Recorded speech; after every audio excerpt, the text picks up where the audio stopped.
Thân chào cả nhà, không nên xem chùa đâu đó. Nhớ đăng ký, like, comment để ủng hộ team nha. Bạn trai sau lưng tôi, bí mật thay đổi chủ đề bài tập nhóm. Phải đi. Làm gì vậy? Nghiên cứu dự án phát triển du lịch Lạc Sơn. Hắn nói với tôi một cách táo bạo. Không phải em lớn lên gần đó sao? Tôi cũng muốn tiện cho em. Tiện lợi rõ ràng là của anh ta. Tiểu Thanh Mai muốn đi. Hắn muốn nhảy múa trong khung cảnh tuyệt đẹp của núi. Quý ca, chị gái phải sợ em xen vào không? Cướp anh đi. Bạn trai sờ tóc cô ta nói nhảm. Hai chúng ta tốt hơn rồi. Tôi vẫn có thể ở bên cô ấy. Tôi nhìn cặp người cha nam tiện nữ trước mắt. Đồng ý luôn. Chỉ sợ các người có mạng đi không mạng trở về. Anh ổn chứ? Anh tập trung vào du lịch Đông Nam Á. Tôi tập trung vào du lịch châu Âu. Làm gì vậy? Tôi một tay đặt hóa đơn dự án sau khi giáo viên khóa học chuyên nghiệp đập vào mặt bạn trai. Sau khi anh ta bắt được, liên tục làm hài lòng tôi. Dự án Đông Nam Á, rất nhiều người làm việc với dự án châu Âu. Hai chúng ta không dễ kết hợp học sinh, vậy cũng tốt hơn là đến núi. Anh có biết đó là đâu không? Đó là nơi em lớn lên. Không phải tôi muốn tiện cho em sao? Bên cạnh đó, chi phí để thực hiện các dự án ở nước ngoài tôi là không thiếu số tiền đó. Tôi không biết phải nói gì. Bạn trai, Tiểu Thanh Mai đi tới. Anh ơi, hành lý của em đã đóng gói xong rồi. Đã mua vé cho em chưa? Tôi nhướng mày. Bạn trai cười xấu hổ với tôi. Mang thêm một người cũng không tốn gì, dù sao cũng chỉ là du lịch trong nước tôi thôi. Chưa kịp chất vấn anh ta. Hồ ly tinh coi tôi như không khí, lại mở miệng nữa. Tôi muốn đi đâu? Bây giờ còn cần hỏi người khác không? Không cần. Tôi nghẹn cổ và hét lên với cô ta. Nhưng đừng làm thế với tôi. Sở Quý ngay lập tức chặn giữa chúng tôi. Tinh Tinh chính là cảm thấy phong cảnh bên kia tốt, muốn quay vài video khiêu vũ. Tôi mỉm cười và nói không. Bên kia rất nguy hiểm. Con cáo đảo mắt nhìn tôi sau Sở Quý. Cái gì nguy hiểm không nguy hiểm? Tất cả đều là mê tín phong kiến. Tôi đã điều tra rồi. Bên kia bây giờ rất nhiều người đi. Người ta đều trở về tốt rồi. Tôi ngẩng cổ lên và hét vào mặt cô ta. Vậy cô tự đi đi. Tại sao phải kéo chúng tôi lên? Tinh Tinh và Sở Quý giống nhau. Khoảnh khắc, hồ ly tinh lại treo lên bộ mặt trà xanh kia. Quý ca, chị gái có sợ em đột nhiên xen vào cướp anh đi không? Sao? Sao anh không nói thế? Cô nói thế, cảnh giới nổi loạn trong xương tôi đã xuất hiện rồi. Tôi vừa quay lại. Hắn sờ tóc cô ta, nói nhảm. Hai chúng ta tốt hơn rồi. Tôi vẫn có thể ở bên cô ấy. Đi với tôi bộ này phải không? Đi đi. Vừa vặn bị hai người ghê tởm đủ rồi. Về thì chia tay. Được rồi, vì chủ đề. Nhưng tôi có thể nhắc nhở cả hai người. Tôi không biết gì về nơi đó. Tôi lớn lên ở làng Sơn Hạ. Về phần núi, tôi chưa bao giờ vào đó. Tôi khuyên nên mua bảo hiểm cho mình trước. Sở Quý cười khinh thường, vẫy tay với tôi. Nhiều người như vậy đi lại về đều không sao. Mua bảo hiểm, tôi không có tiền dự phòng. Các người chắc chắn là được rồi. Cả hai đều rất vui khi nghe điều này. Nghe nói hồ ly tinh mang theo rất nhiều quần áo mới, trong đó còn có đủ loại bikini. Sở Quý nói bên kia sợ có muỗi, bảo cô ta mang theo vài thiết bị ngoài trời. Cô ta vặn eo và cọ sát bên cạnh Sở Quý. Không phải anh đã mang theo lều rồi sao? Có những con muỗi đáng sợ. Em sẽ chui vào lều ngay lập tức. Tôi nổi da gà khắp người. Một sợi tóc dựng lên, nhưng hắn lại tha hồ sờ đầu mũi của cô ta. Thật nghịch ngợm. Chỉ cần có nguy hiểm tôi sẽ dựng lều cho em. Chúng tôi đến quê tôi vào chiều hôm sau. Bố mẹ làm một bàn đồ ăn ngon, phục vụ hai người, nhưng con cáo lại bĩu môi hôi hám, một bộ ghét bỏ. Chúng ta sẽ ở đây tối nay. Đây đều là nhà đất. Làm thế nào để sống? Sở Quý cũng lúng túng kéo tay tôi. Nhà cô không phải rất giàu sao? Sao lại sống ở một nơi như thế này? Tôi hất tay anh ta ra, ngồi xuống và bắt đầu ăn. Nếu không thì hãy đến thị trấn, tự bỏ tiền ra ở khách sạn nhỏ. Nhà tôi chỉ có điều kiện này. Tôi lời giải thích với anh ta. Gia đình tôi kinh doanh gỗ thông đen bao nhiêu tiền. Nói với hắn có lẽ sau khi trở về, còn sẽ dựa vào tôi không chịu chia tay. Nhà đất này là nơi bố tôi thường sống trong rừng. Núi tốt, nước tốt, không khí tốt. Muốn họ cảm nhận thiên nhiên. Thậm chí còn bị đổ lỗi. Cáo Tinh nhỏ tiếng thì thầm với Sở Quý. Bình thường em rằng đều là giả vờ. Ăn mặc dùng có lẽ đều là thẻ tín dụng. Hắn lau miệng, bảo cô ta im đi. Hai người ngồi xuống và bắt đầu ăn. Bố tôi cũng nghe nói mục đích chúng tôi quay lại đây, đi tham quan núi. Nâng mặt lên ngay lập tức, đập mạnh cái bát xuống bàn. Hét vào mặt tôi một tiếng không được. Tôi hạ vai xuống, không dám đối đầu với bố.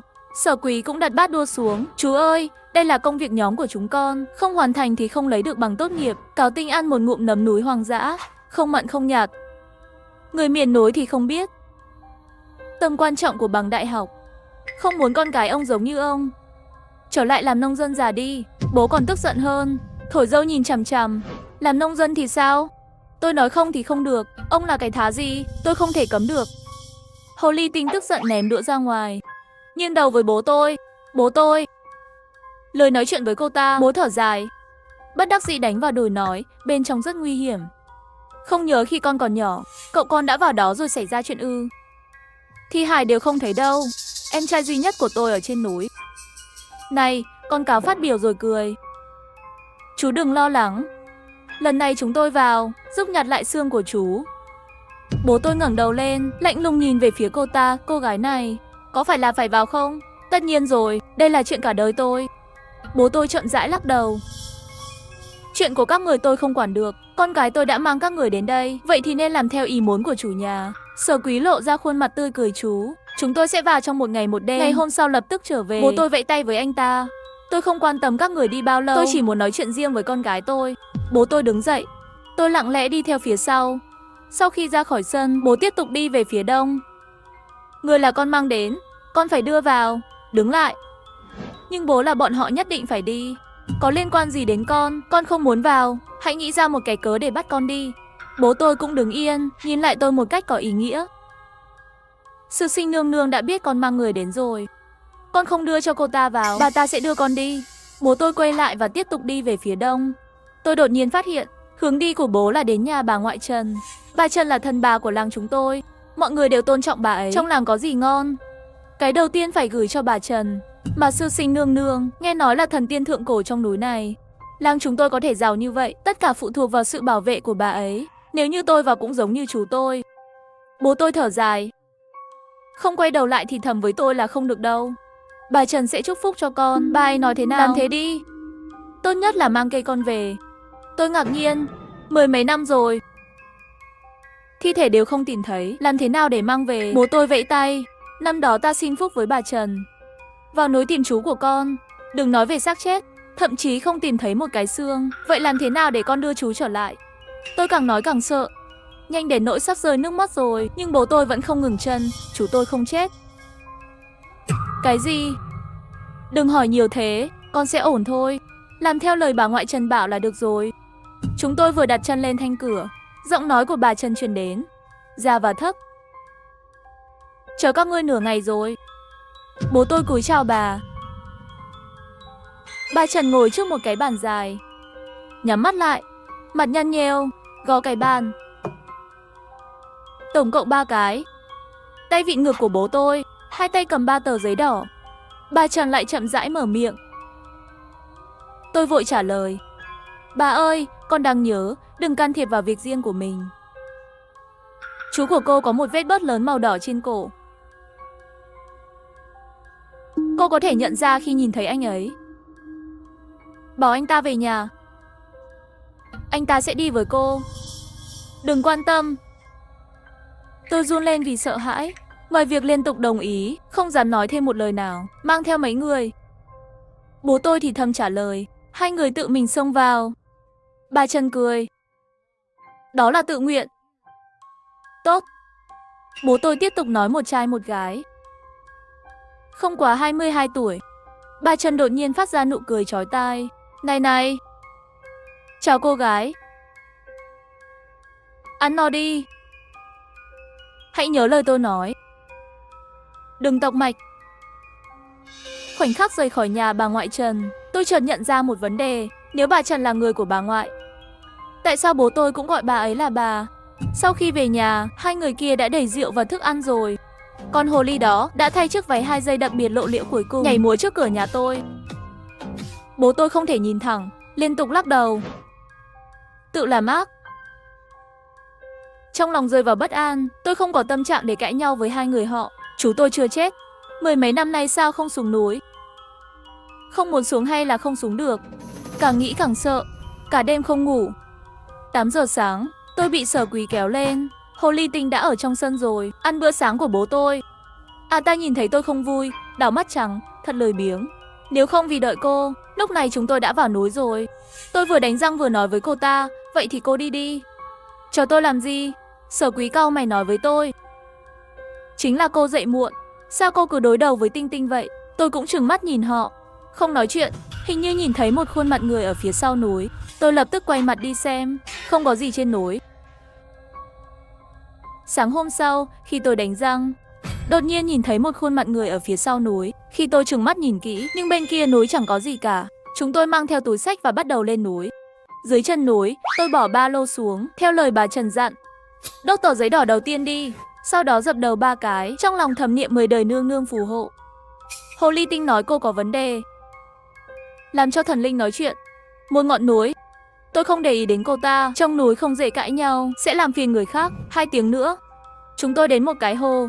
Tôi nhìn hồ, bình tĩnh và yên tĩnh, thỉnh thoảng, 1 hoặc 2 bong bóng xuất hiện trên hồ. Ai ra? Phải có cá trong hồ này.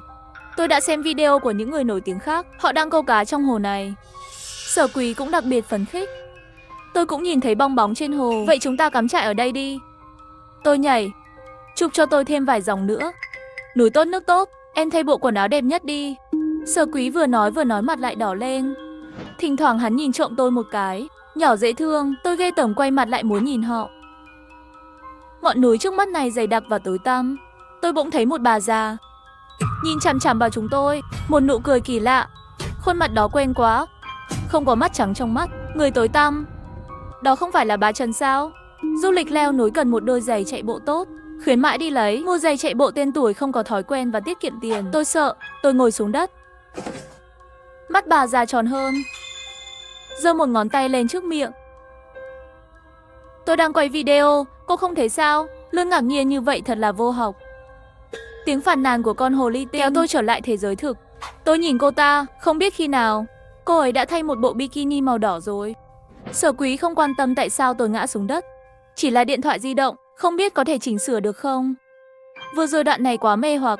Tôi quay mặt lại nhìn về hướng vừa rồi, nhưng bà già đã biến mất.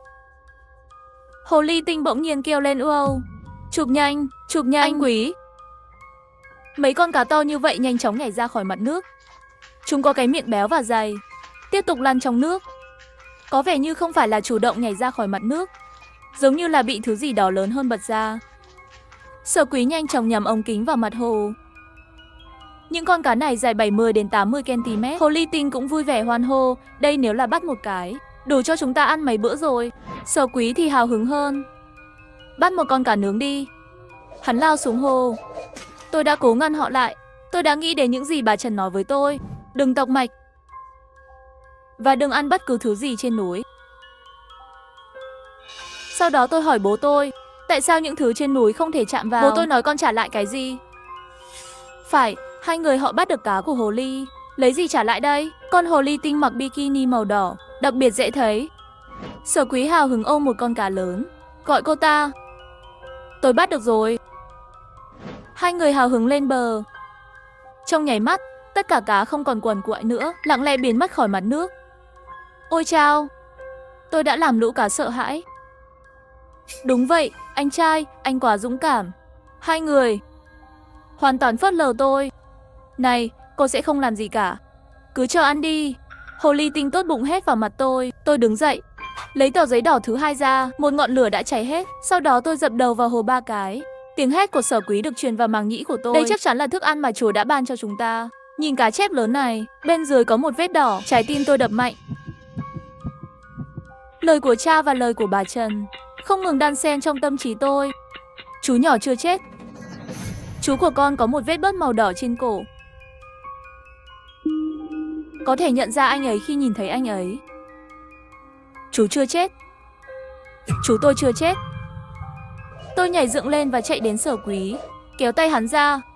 Bên dưới của con cá đó quả nhiên có một miếng vảy đỏ, giống hệt vết bớt trên cổ chú tôi. Tiểu thúc thật sự không chết. Tôi lắc đầu, không thể tin được những gì đang diễn ra. Và con cá chép lớn đó cũng ngừng đập khi nhìn thấy tôi. Nó ngậm miệng lại, hăng cá, khóe miệng chậm rãi vươn lên như người. Sao rồi?